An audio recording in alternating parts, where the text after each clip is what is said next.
All right, we are now recording. Thank you for the reminder. So here's a quick overview of what's in store today and what I like about this so much and why I'm excited to help lead this discussion today. Each of us is coming to this discussion with a mindset. Maybe you're from security the way I am, maybe you're from technology the way Saurabh is, or maybe you're from legal the way Avishai is. But really it's the combination of bringing these three perspectives together that enables us to set the stage and talk to you about holistically protecting data. So we're going to go through the legal and business implications. I just really want to encourage everybody to try to expand their perspective a little bit, and all of us will get a little better at doing the difficult thing that we're charged with doing, which is protecting our customers' data. Then at the end, we're going to have some time for questions and answers. So what we'd like you to do with that is just go ahead and type those into the chat, and then I'm going to have members of my team help moderate it so we on the panel can respond to those things in the right moment. And so with that, I want to introduce the rest of the folks who will be speaking to you today. Or actually, I'm going to let Avishai introduce himself and then Saurabh. Go ahead, please.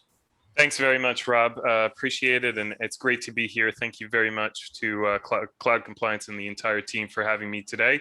My name is Avishai Ostrin. I am a lawyer by training. I'm actually qualified in not one, but two different jurisdictions. That's Israel and in the UK.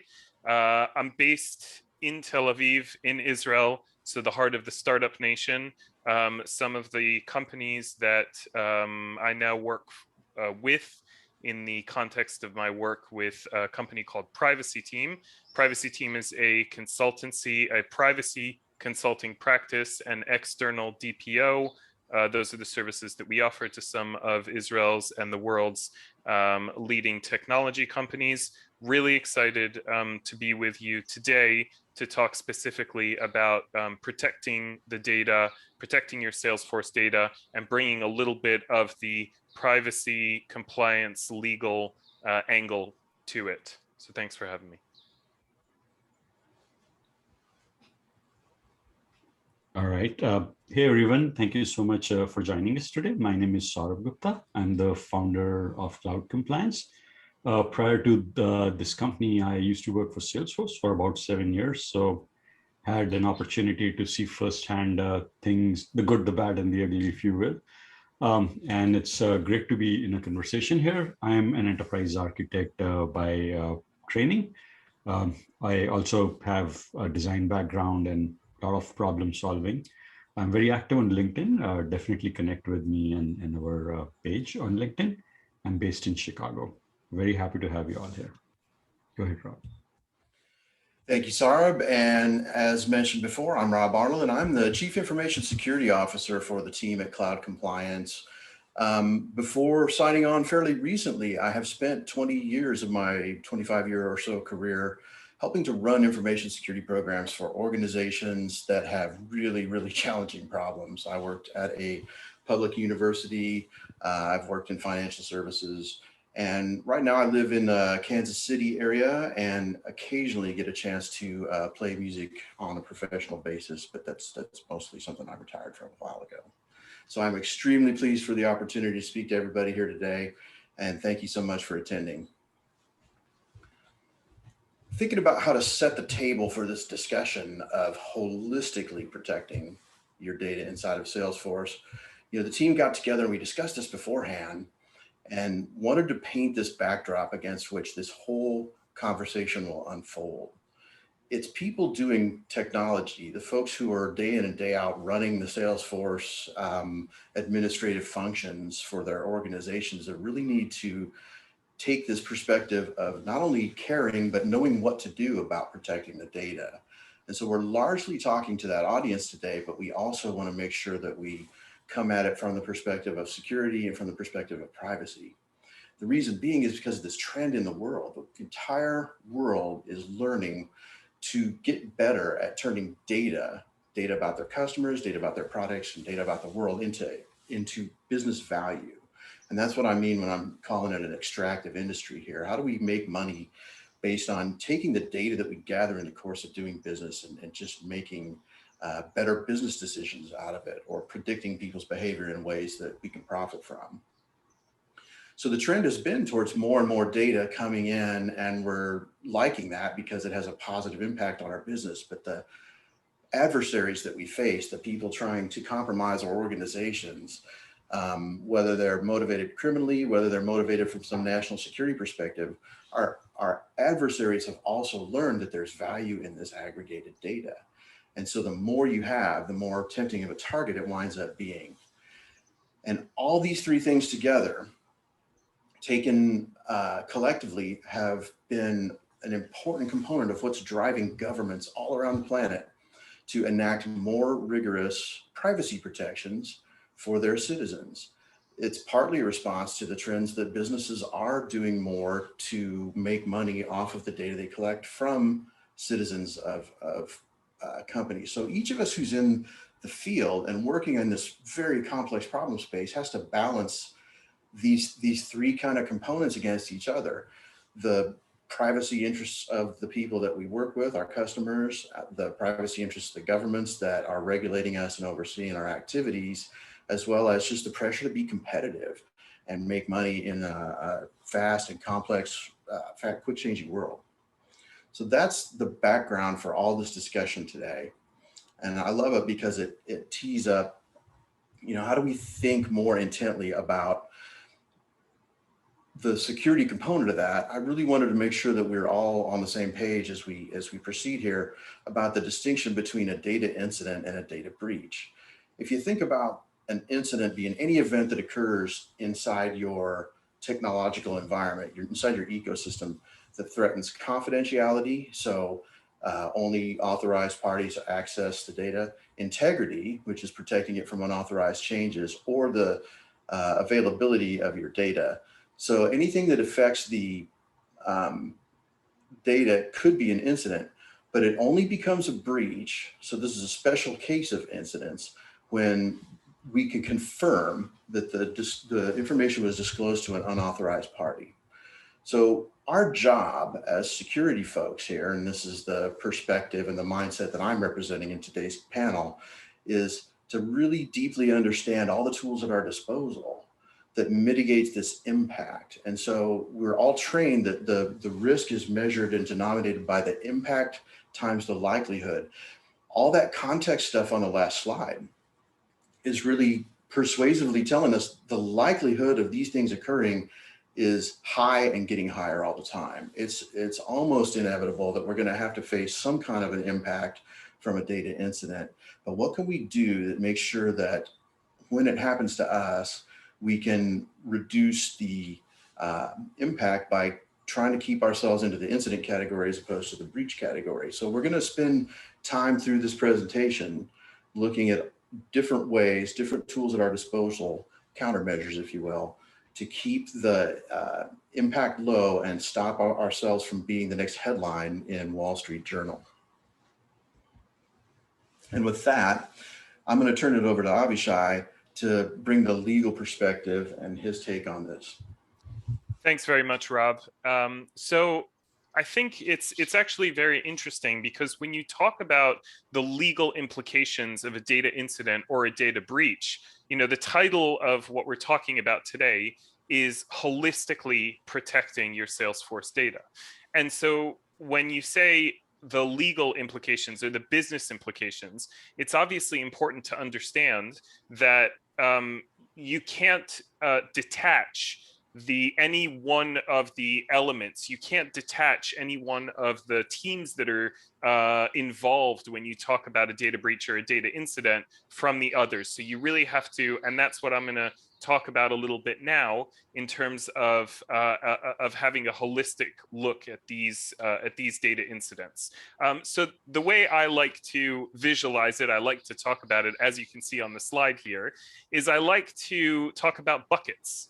And I have 3 different buckets that I found here. Some are more rustic, some are simpler, some are more complex. But at the end of the day, what I like to do is I like to divide it into 3 different buckets. The first bucket that you see on the left is what happens and what you do before the incident or the breach occurs. The middle one is what happens during the incident, and the one on the right is what you do after the breach, which is just as important. So let's dive into kind of the first bucket, which is before. And this is something that people like myself, privacy advisors and lawyers will often tell you. The more you prepare beforehand, the easier it's going to be during the fact. So obviously, preparation beforehand involves putting in place processes and procedures like incident response plans, disaster recovery plans, training and awareness for staff, exercises to simulate breaches. But I think the first point, and that's why I put it all the way at the top there, is understanding what data you need and not collecting more than that data, which is what we call data minimization. This is something that's becoming, as companies amass more and more data that then gets potentially put to the side, not used, not properly handled. Data minimization is becoming more and more of a crucial issue. If you think, for example, about a comparison to the kind of environmental talk that we were having, we've reached a position where the plastic is so much, is so prevalent in our lives. It's in all our water, it's in all the food that we eat. That's the way to think about the data that we've amassed now. So really, think about that and let that sink in terms of what is one of the key things that you can do is consider whether that data needs to be collected in the first place, because if it's not collected, then it can't be breached. So that's kind of the before bucket. The during bucket is obviously the crucial time. It's crunch time, it's money time, it's where everyone's running around trying to figure out what's happening, and we're often operating in non-ideal circumstances, and in circumstances in which we have a limit to the knowledge that we have. We're finding stuff out on the go, which is why, and we're also operating under very, very tight time constraints. So because if it's a breach of personal data that then potentially needs to be reported, then we're talking about a matter of hours, not a matter of days or weeks. And so we're really under very tight constraints. And in those circumstances, it's crucial to know and to understand what I call who is driving the bus, right? So I'll never forget this situation that I had when we were dealing with a pretty significant data breach of one of our customers. It was late at night, at least in Tel Aviv, and we got on a call. We had maybe I think about 20 to 25 people on that call. So we had legal, we had marketing, we had the C-suite, we had external counsel, we had CISOs, we had everyone that was anyone in the company, internal or external, was on that call. And that call was complete mayhem because there was no clear understanding of who is driving the bus. And when there is that designation and understanding of who's driving the bus, whether it's most of the times it'll be the CISO or the security person, at least in the audit or the fact finding portion of it. Everyone else needs to take a step back and let that person do their job. And lend a helping hand when needed. Obviously, effective communication is an easier thing to say than to do.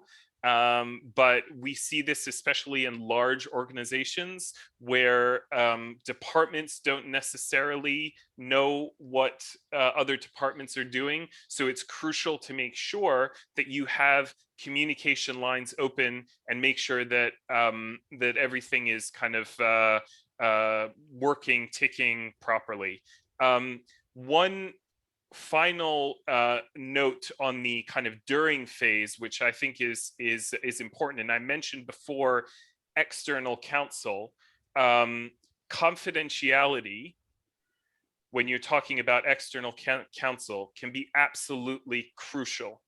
And so think about utilizing that confidentiality, especially in the beginning, where you don't know, what has happened, who it's affected, and how it's going to impact your organization. Make sure to get, if you need to get external counsel involved, and to be able to talk more freely and to be able to have that conversation. That is something that should be considered and should be thought about, and is good practice when you're dealing with these types of situations. If we go to the third bucket of what happens after, so the breach is over. We've understood exactly what happened. We've written a report. We've made the notification to the relevant regulator that we need to report to. The after part is often the part that gets put to the wayside, and the reasons are pretty obvious. It takes time. It takes a budget. It takes people away from things that they want to be doing, growing the business. But potentially, this might be the most important part of the breach cycle that you're handling, because if you haven't learned the lesson, you haven't implemented the remediation that you came up with in your report. You haven't documented exactly what happened and how you can improve for the future. Then it's almost, you've almost you run the risk potentially of having it happen again. As part of the as people may know, in Israel there is mandatory military service. So I served in the Israeli army for 3 years, and one of the things that we would do, no matter what time of day we got back from an activity out in the field, no matter what time of day it was, no matter how tired people were, we would always sit down, have a debrief, and make sure that the lessons were then learned going forward. And I think that's something that's I cannot stress enough how important that is. And of course, this goes to the arrow that I have there at the bottom, which is really implementing the recommendations, not just writing a nice report, putting it in a file cabinet somewhere and forgetting about it, but really implementing the recommendations. And and the arrow goes back to the before, because that's part of the process of getting back into that first bucket. So it's a cyclical exercise, and one that you keep getting better at as time goes along. Can I have the next slide, please, Robert? Absolutely. And if you don't mind, I just want to share absolutely. one perspective from my desk. I really love this model. It is so useful and easy for people who aren't highly trained in this stuff to understand. It just by talking to people about, we would like to make most of our decisions while we're not under duress. I really find that just thinking about the problem this way is super productive. So thank you so much for sharing this. Sure, absolutely. Thanks. I think there's one more. Does it have the list? Yeah. Okay. Perfect. So this is actually taken from the DLA Piper website. I actually think it's not updated only because the data privacy laws and security frameworks are being updated literally on a daily basis, and so it could be that some of this isn't updated, but it's just to give you a flavor of where the privacy and security world are moving. Now, we all know the cliche that people in the privacy and security world keep saying over and over and are already people are already sick of hearing, which is that a data breach is not a question of if, it's a question of when, right? So we all know that, and we're all prepared, we're all sick of hearing about it. So we all know that that our data is going to, something is going to happen.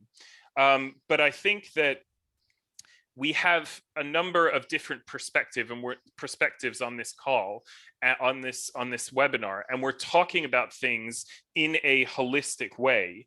And so the point that I'm trying to get across here with this slide is that remember that the goalposts keep moving.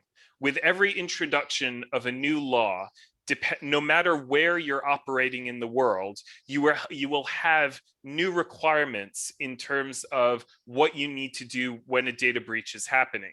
So simply knowing and understanding, I understand the data is going to be breached and things are going to happen.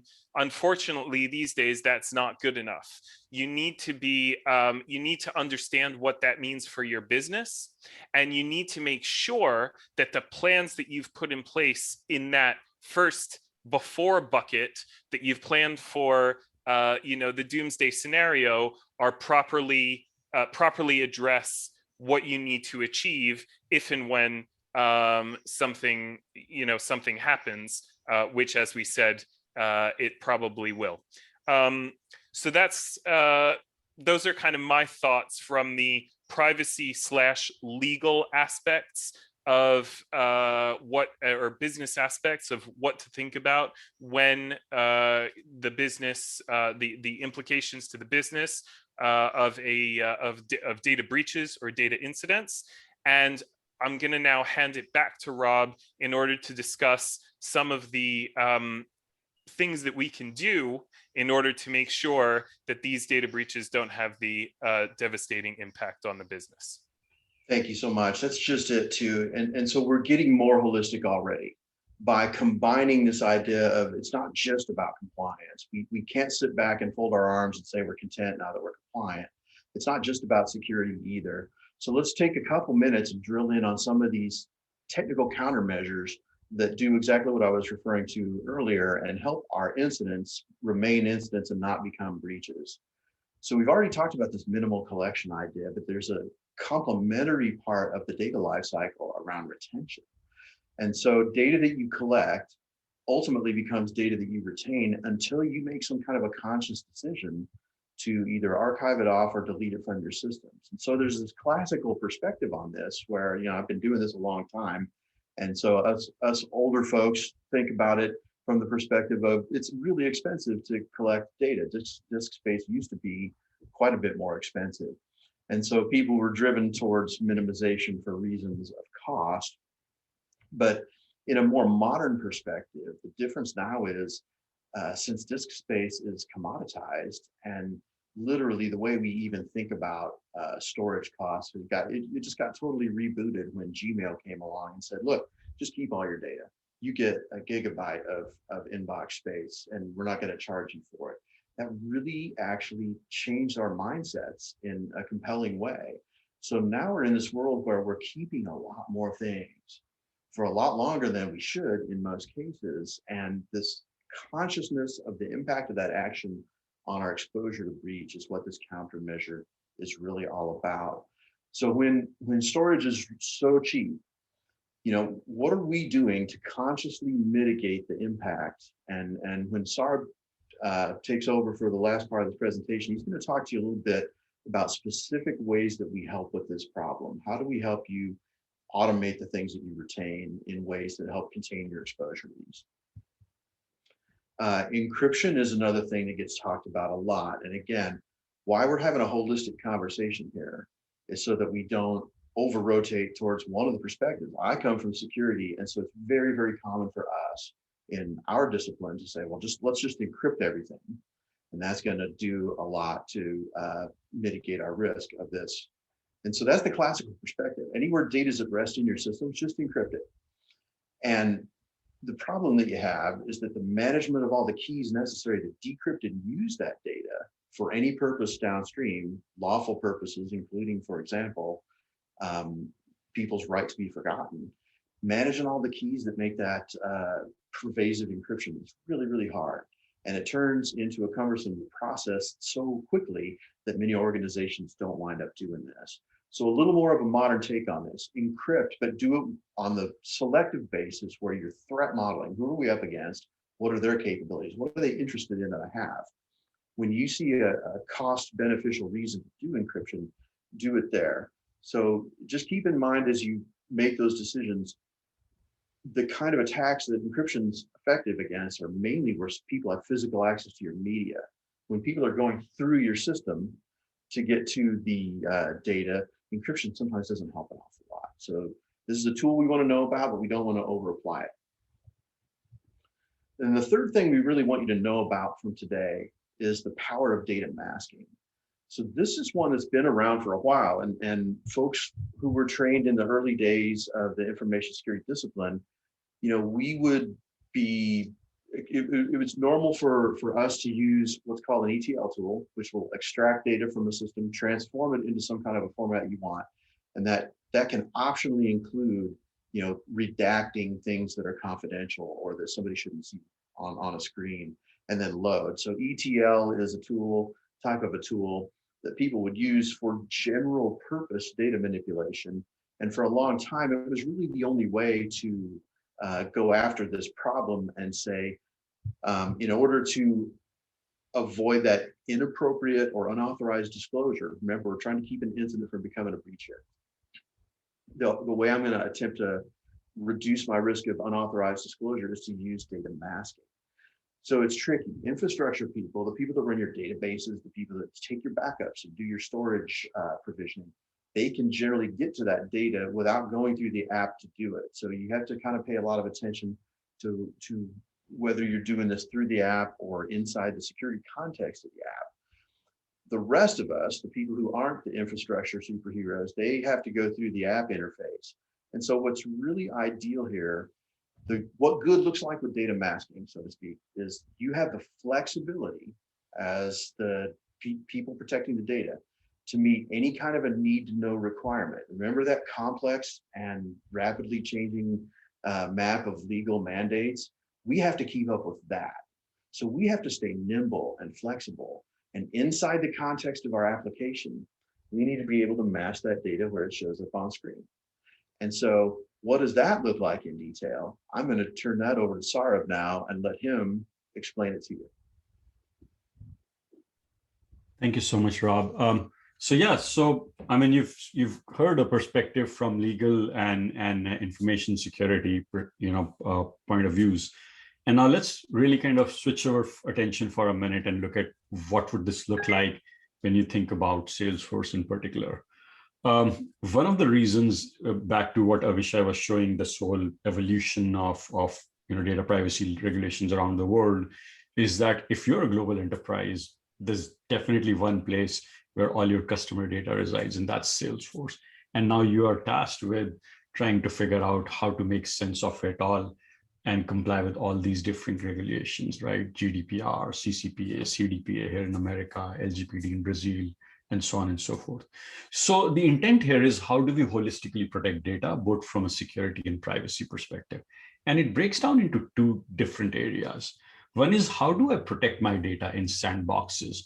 If you have Salesforce sandboxes, which actually every customer has, right? If you have full, partial dev sandboxes, you have personal information everywhere. You have business sensitive data everywhere. At a minimum, you have employee records as users, you have price book information, you have product information, and that is in your dev sandboxes also, which we would like to think has no data, right? And in your full and partial copy, you have a ton of other information. Who do I sell to? How much I sell it for? My customers' accounts, public sector, military, whatever kind of customers you have. How do you sell it? All the competitive information, your pricing, your quoting, your orders. There's a lot of information there that you don't want people to have access to as is, if you can avoid it. And that's the first thing you can do. The lowest hanging fruit in this equation is sandbox masking. You want to have sandbox masking and deletion. That's your first step. And the second track is really, how do we keep our production data fit, if you will, and ensure that it's not bulking up and in an unproductive way. And this is all about building an internal consensus, defining retention policies, automating this, and then constantly monitoring and minimizing.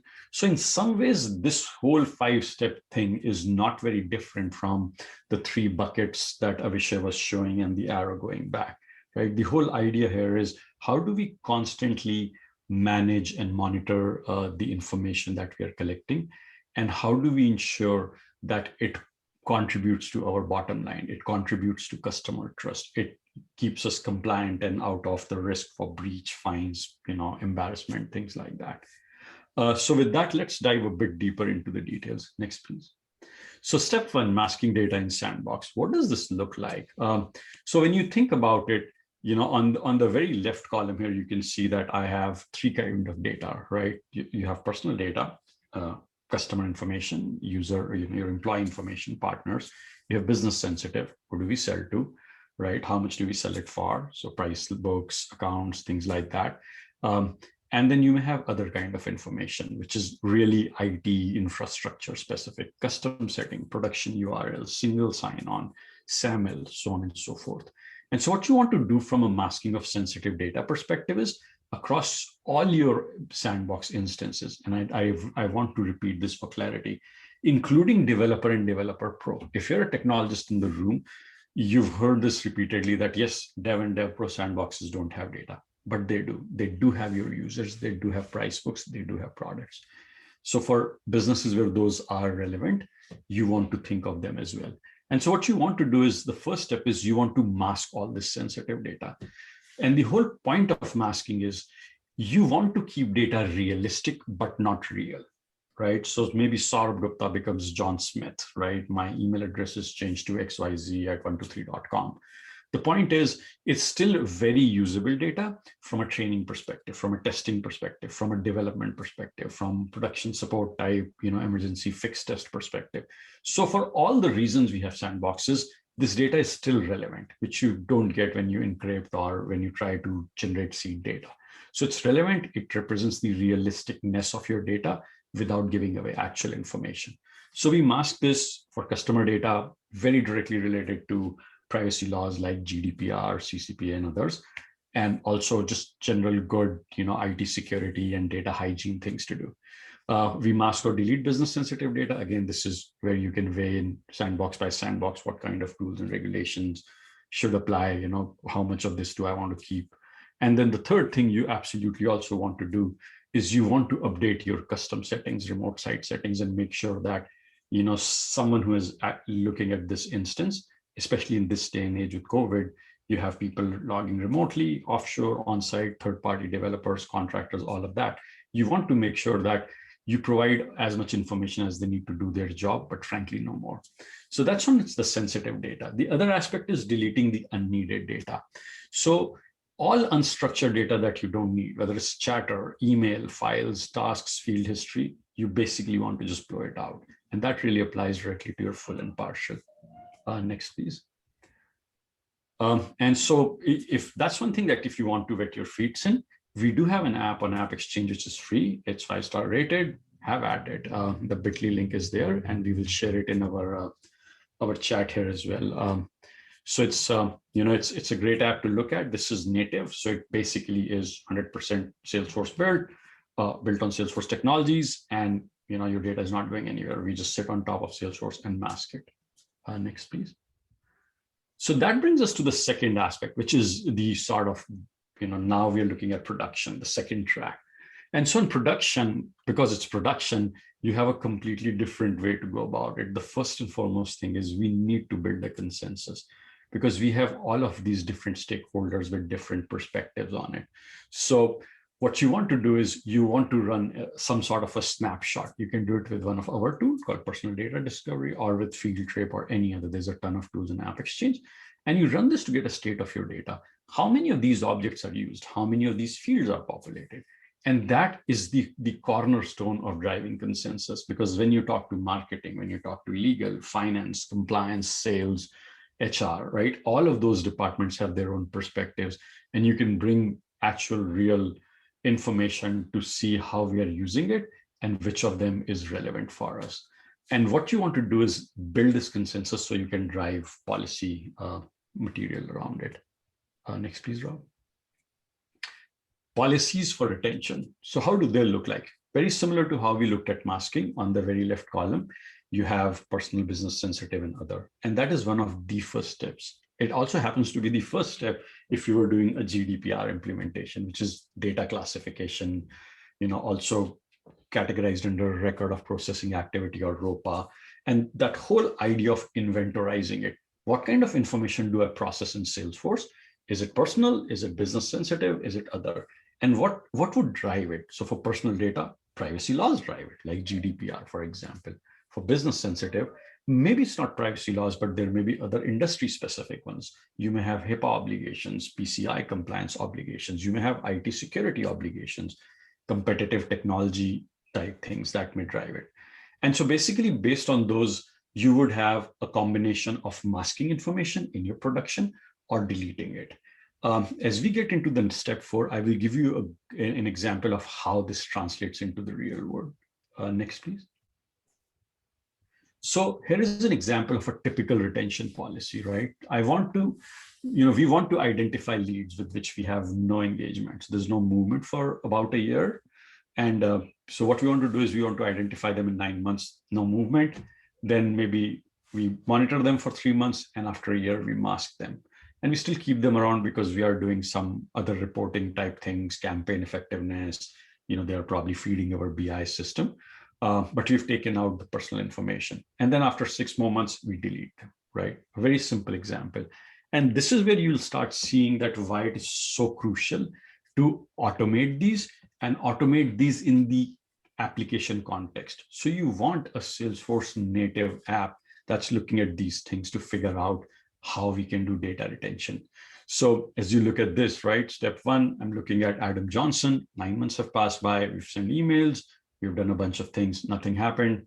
And this shows up on a report. If you have marketing or some other data stakeholders, they're looking at it.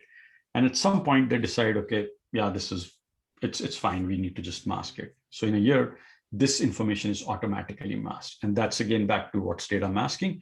We've changed this lead from Adam Johnson, the real name, to Jane Doe, a fictional name, right? And we can do this across all contact information. You can wipe out field values, things like this. And finally, 18 months into this, we've just deleted it.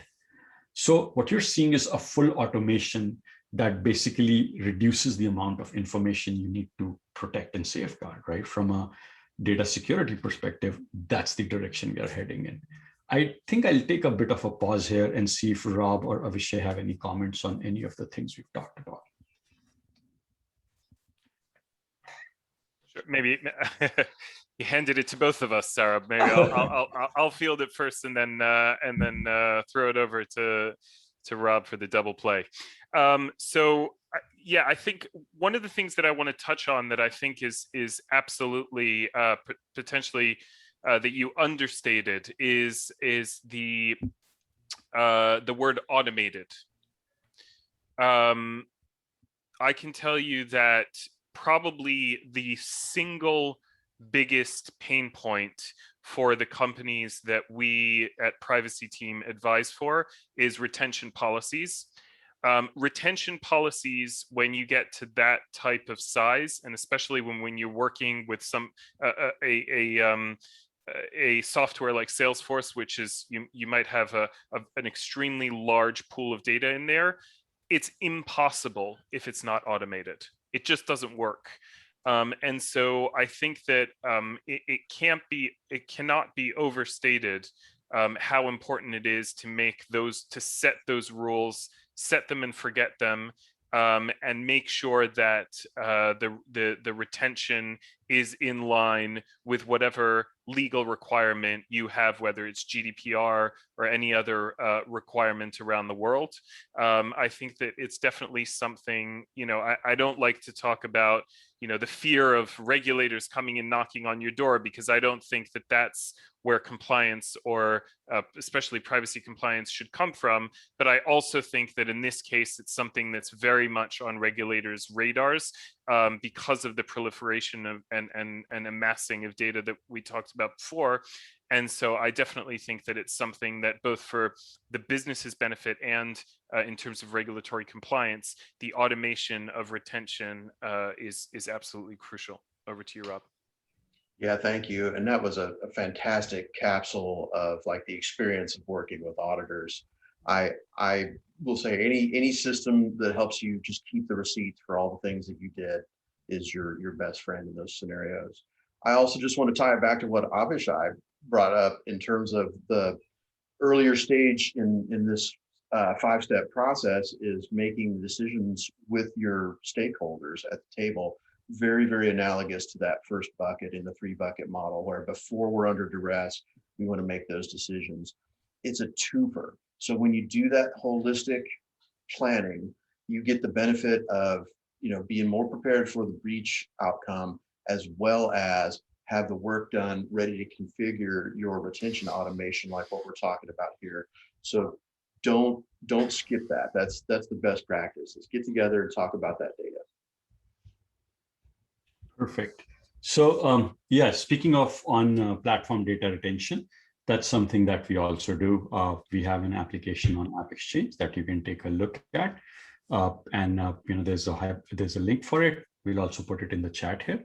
And happy to have any further conversations if you'd like to understand more about retention or masking. So after this step, next please, Rob, it brings us to step 5, which is monitor and minimize. This is actually so much more crucial when we talk about retention, because we are talking about data in a production system. As a technologist, it's something that worries me more than anything else, right? This data is real money. It's real customers. It's real trust, right?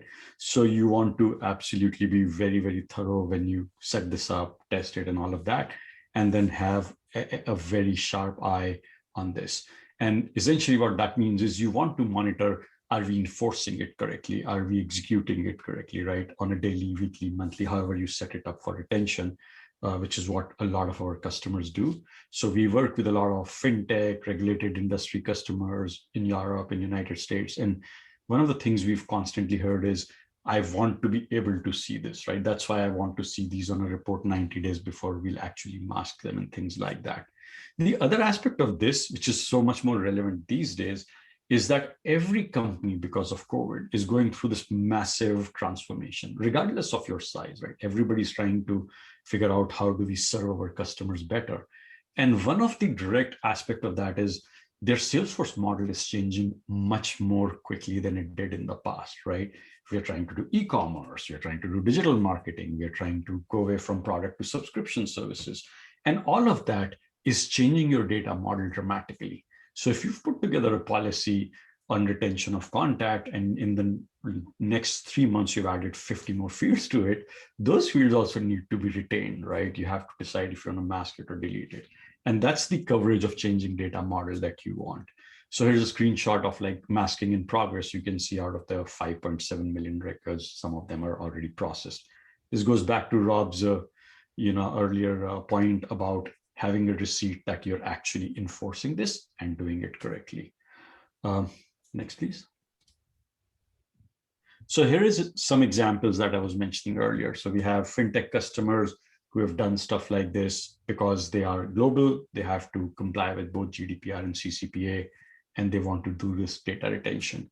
Another reason for data retention, which if you work with a very large enterprise, they will tell you, oh, we don't need it because we have a master data management system. We mask it there or anonymize it, and it flows into Salesforce and it updates. And that doesn't really work as well as people think, because I still have field history in Salesforce. I still have files and attachments in Salesforce, and so on and so forth. So this is why these guys are a multi-billion-dollar company, and they decided to go down this path. It's also equally true for nonprofits and other organizations. If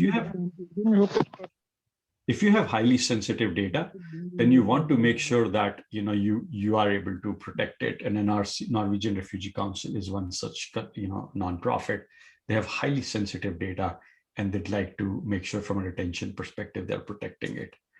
Finally, there are other examples such as I read, where you have a ton of information. You have all these student applications and things that after a point are not relevant, and they want to fully automate this.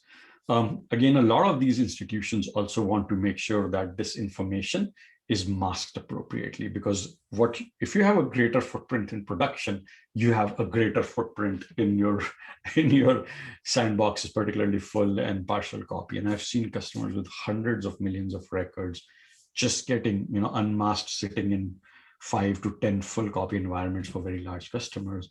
And that's like that's an accident waiting to happen. So I think this is my last slide. Rob, over to you. So thank you.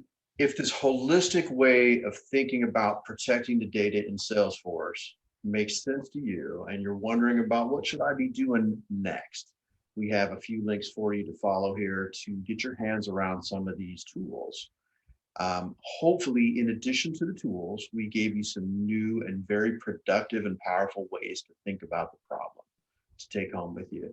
So we expect that this is going to spur a lot of conversations. And when you find it beneficial, please give us a call. And please give Avishai a call. His folks at Privacy Team are fantastic at letting you know what you should be doing. The cloud compliance team is also ready to help you on the road to make that five-step process that we showed you happen.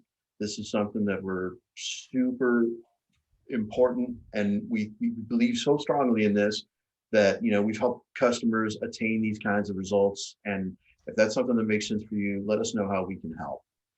We will now address some of the things that came up in chat, and what one of the cloud compliance team here can just ask the questions out loud, and then the folks on the panel can respond. I'll take the first one myself. I saw a question from Patty. Will we be making the deck available after the call? We absolutely will. So I'm going to look up here. I see a question on data masking from Salvatore. I hope I'm saying your name correct, Salvatore. I'm interested to know if there's a possibility to encrypt records in Salesforce. Yes, Salesforce supports classic encryption and shield-based encryption. They both have their own set of limitations. So one of the reasons we didn't get into encryption too much was because for the purpose of this conversation, we're really kind of more focused on how do you reduce the information in the first place? Because I think encryption, as Rob pointed out in his deck or in his slide also earlier, like encryption has its own great use cases, but bottom line is we want to get rid of data that really is not adding value. That obsolete data has got to go, and encryption doesn't solve that problem. So sorry, long-winded way of saying, yes, Salesforce does have two ways of doing encryption, but it's only part of it. Does solve a part of the problem, not the whole problem. Just looking through the questions. Is Salesforce sandbox masking encryption? Great question. So no. So the key difference between encryption and masking is encryption is reversible. Masking is not. Like at its simplest level, think of masking is updating a record. So really, that's what we're doing, right? With the data masker product, the free product that I was showing earlier. Essentially, when you run it, it's just going to overwrite your production data, which is in sandbox now. It's overwriting real data with fictional one. And we can do this with all the nuances of trainability. So if you have data that you need to, like we were talking to a customer, they use their Salesforce with like Japanese names. So we can mask it in Japanese names. So that's here's an example, right? You see on the left is Adam Sandler, on the right you see Jane Willis. That's masking. And encryption is different because it would just be XYZ ABC something, which is probably not usable for training and testing. And it can be reverse engineered if someone gets the ability to decrypt it. The next question is there a need to mask developer sandbox? I think yes and no. It really is a question of, it depends on your organization's risk appetite. So, we talk to customers who have like 50, 60,000 users, right? When you create a dev or a dev pro sandbox for these kind of customers, your dev sandbox has 60,000 employee data. And that may just be their first name, last name, phone number, email. It may have a federation ID if you use single sign-on. So this is still personal information. If you are under GDPR, this is personal information, and you want to be respectful of, do I want it or not? And I will be putting an article shortly on how you can encrypt employee data in Salesforce without letting Salesforce send emails to everyone. We'll add that to our listing shortly and let people on this forum know. What other questions? Sorry, Rob or Avishai, do you want to add anything to any of these questions?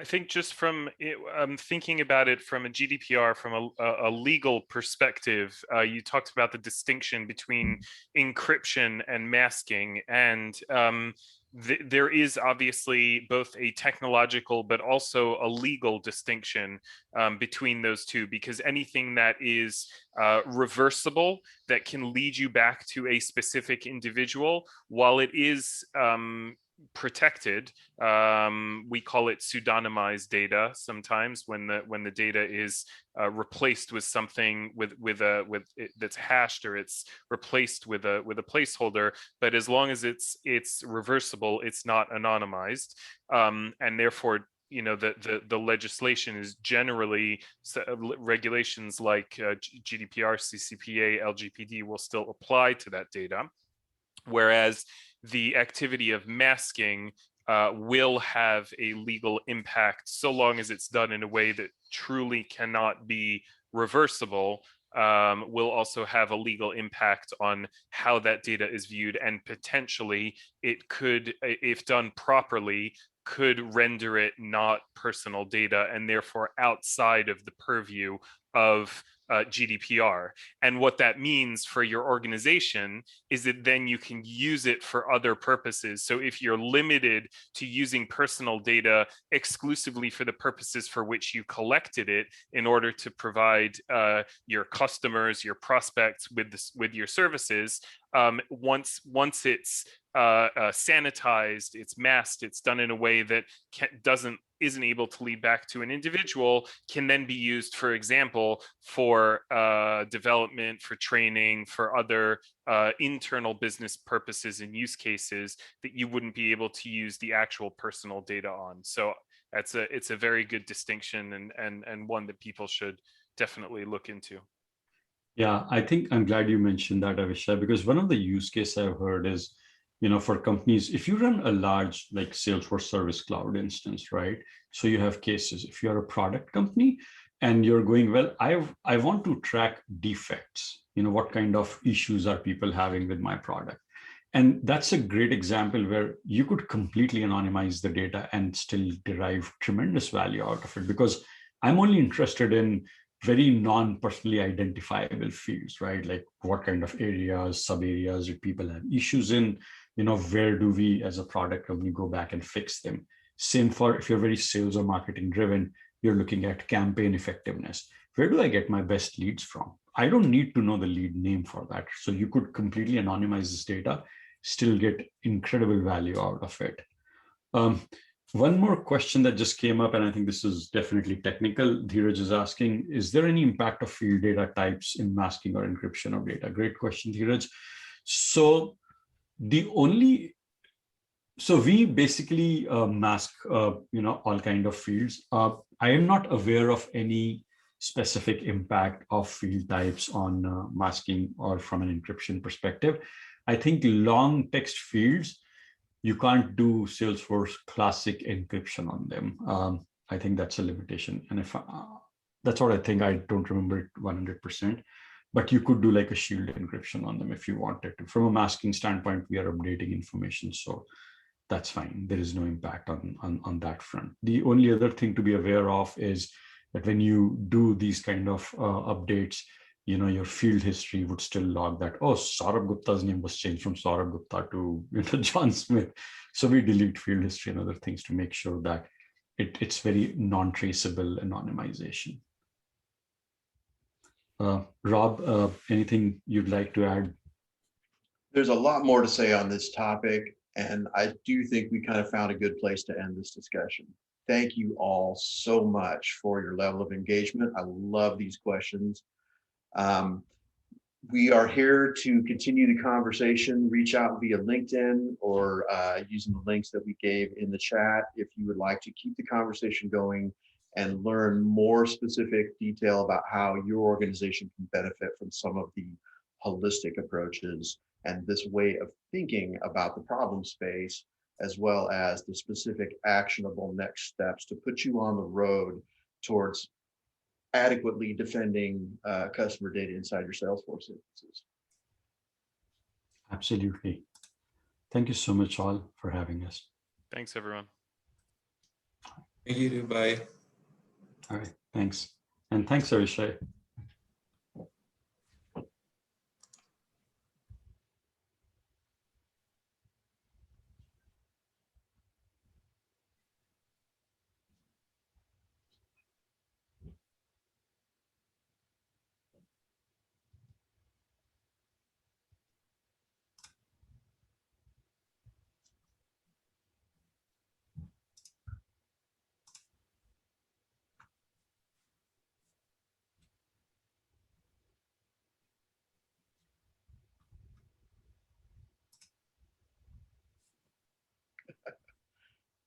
Uh,